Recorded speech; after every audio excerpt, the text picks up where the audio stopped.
ह्या वर्षी जे आपण कार्यक्रम आयोजित केलेले आहेत त्यामध्ये 2 शाळा आणि आपला वृद्धाश्रममध्ये आपल्याला अन्नदानचं किट हे वाटप करतो आपण.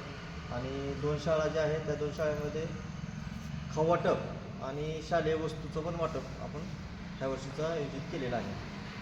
आता ओमप्रकाश शेट्टीसाहेब जे आहे हे आयुष्यमान भारत म्हणून आपली एक समिती आहे, त्या समितीचे ते महाराष्ट्राचे प्रमुख आहेत.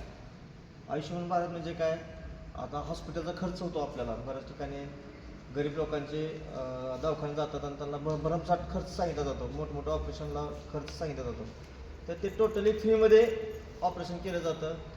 जेवढे पैसे वाचवता येतील तेवढ्या पद्धतीनं पैसे वाचवून त्या रुग्णाचं म्हणजे पैसे वाचून कोणता रुग्ण उपचारासाठी अभाव राहू नये हा उद्देश साहेबांचा आहे. आणि आजपर्यंत त्यांनी भरपूर कार्य केलेलं आहे.